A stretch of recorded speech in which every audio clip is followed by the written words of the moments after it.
When I was a kid, my family went on occasional trips to my grandmother's house in San Diego. It was a very manor-like, large house that my step-grandfather paid to have built for her, complete with an acre of gardens that she would tend to daily, 3 pools in the backyard, a sunroom, a koi pond, a gazebo, I could go on, etc., etc. It was a place so fresh and enchanting that we always referred to it as Alpine. My grandma loved having everyone over, and so she kept 3 bedrooms for her 3 daughters and their families. My mom, being the youngest, got the smallest bedroom, but her middle sister and my aunt had the largest room. Inside her room was a walk-in closet, and inside the walk-in closet was a little door.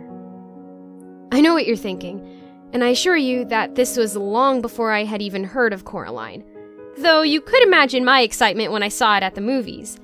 The little door was child-sized, probably about 1/3 the size of a regular door. It was a white door in the corner of the closet, the first thing that we as children always noticed whenever we walked in.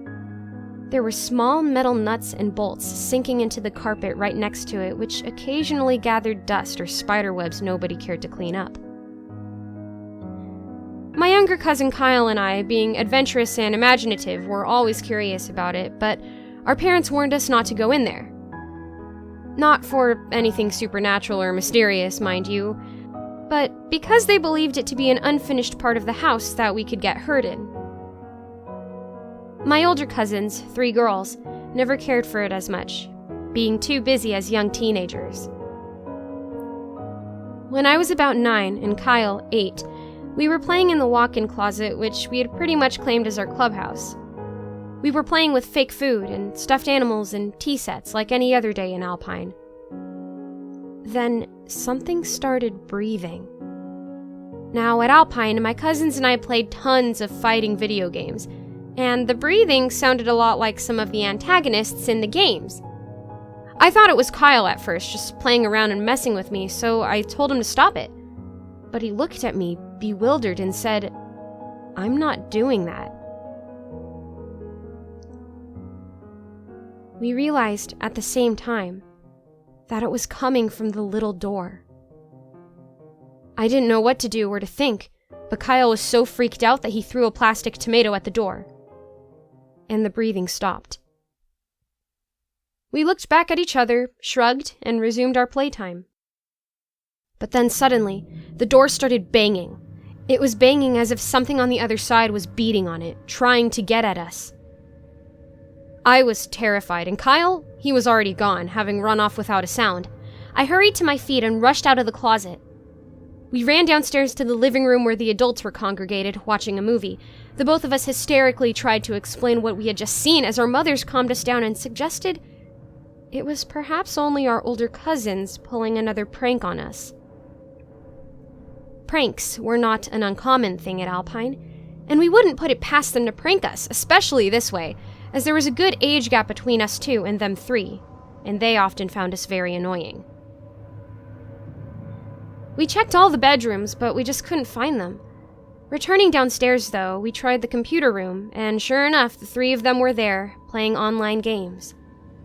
Kyle and I accused them of pranking us, and explained how bad it had freaked us out. Our cousins weren't as amused as they usually were when they pranked us and got to see our reaction.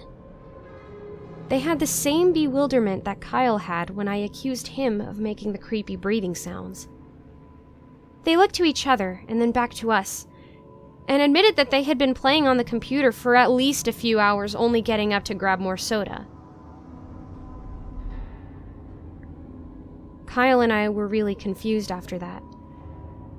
We didn't play in the walk-in closet for the rest of the night, and he wanted to stay in my family's room at bedtime because he was too afraid to go back to his.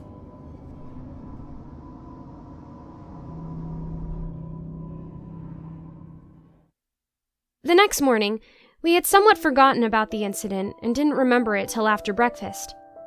He didn't want to go in, but I reminded him that we had left some toys in the closet that we had to get in order to play other games. We walked in, afraid to acknowledge the little door, and picked up our toys.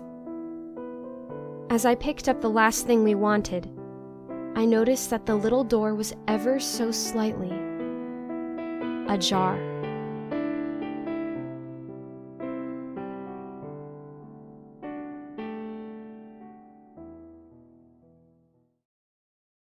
Good evening.